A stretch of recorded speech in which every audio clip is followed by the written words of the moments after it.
is that we love them. Yes. Amen? Amen. Amen. That's why fellowship is important.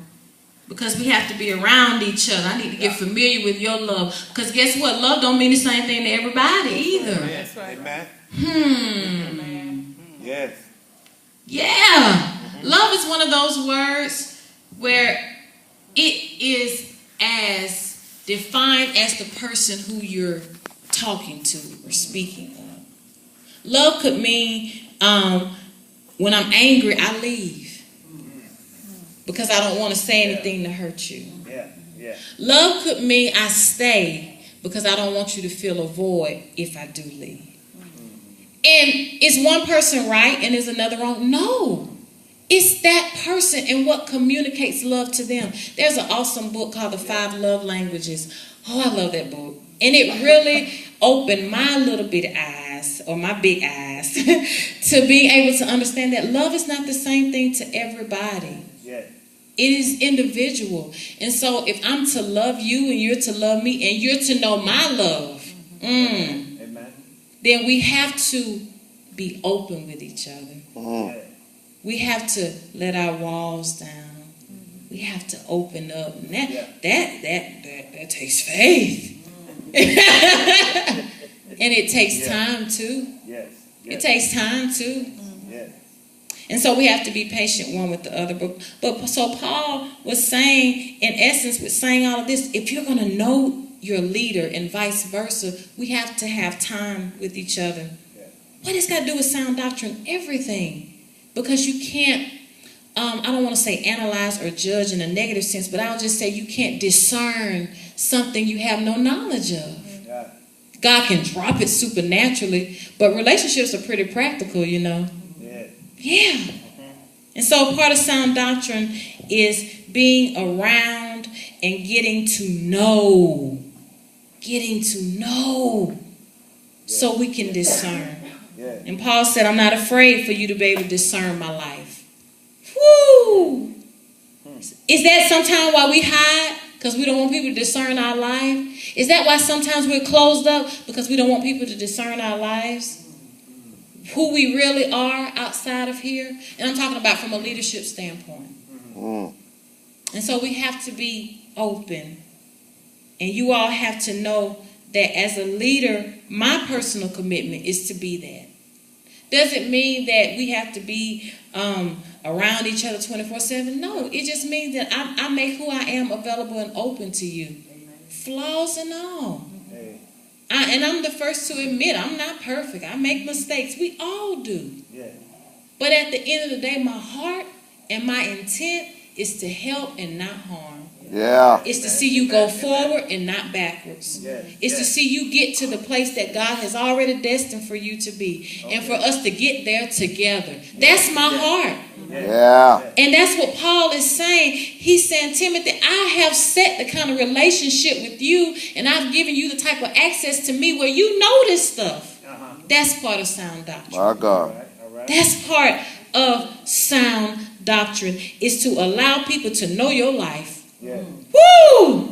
So first they know what you teach the truth. Then they know your life, they see your character, your values, your morals. Now watch this, verse number 11. This is the part we get scared of sometimes. He said, now, not only do I let you into my doctrine, what I live, and all of that, now I let you into my story. My testimony. He said, you know how much persecution and suffering I've endured. You know my testimony. This is why in the book of 1 Timothy chapter 3, when it deals with the qualifications of a pastor, it says not a novice. And a novice is someone who's new to the faith, because you ain't been through nothing yet. Forgive me for saying ain't. But until we've been through something and the Lord has delivered us out, we're not qualified to lead. Come on now, come on. But that's what he's saying. He's saying, I have a testimony, and my testimony is I have been persecuted, I've suffered, but guess what I did, man of God? I endured. And you know this, Timothy. He said, I was persecuted all over the place, in Antioch, in Iconium, in Lystra. He said, but guess what happened?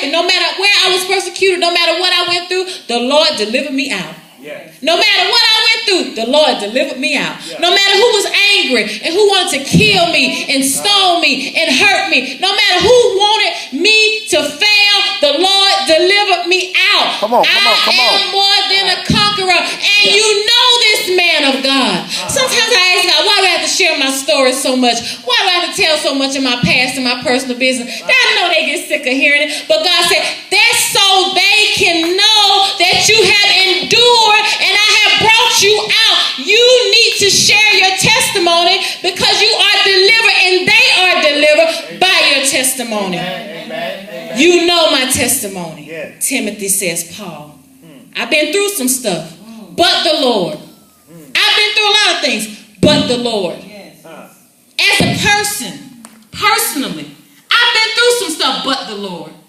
Delivered me out of them all. A lot of stuff. But the Lord. Things I felt like, Lord, did I have to go through that?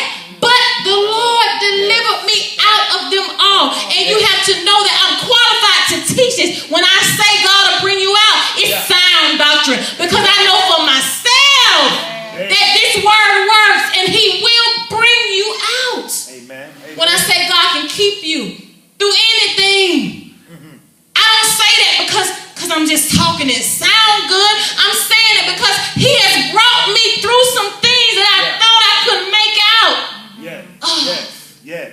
So it's sound because my testimony says I've been through it. So do you see how it works? We can't just teach it. We gotta live it. We can't just teach it. We gotta try it. We can't just teach it. Watch this. I don't want to duck, but we got to be tried in it. It's good coming off our lips. It's good hitting posts on Facebook and saying the Lord is a deliverer and a provider, but we got to go through that thing. We have to be tried by fire. Amen. And you know what fire does? It purifies. Whoo! And not only does it purify, but it reveals what's underneath. Once all the impurities are off, you see what God has made. And that's what happens to us. We're tried by fire.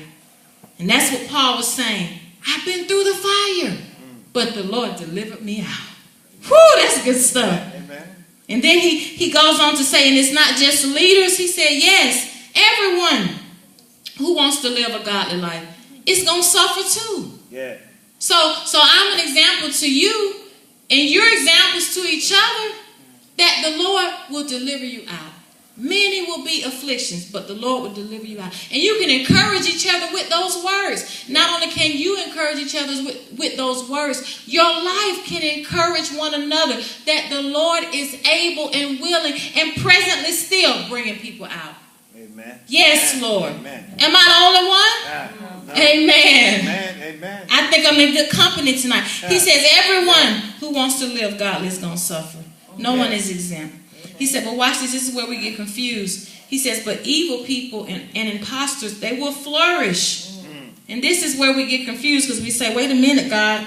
That don't seem right, Lord. I'm suffering and they seem to be doing well. And then you'll say, well, God, you keep blessing them and you keep allowing them to be blessed by something or somebody, so they're not stopping. So, God, I don't get it. You ever felt that way? Amen. God, I don't get it. Yes. I'm suffering and they seem like they're on easy street.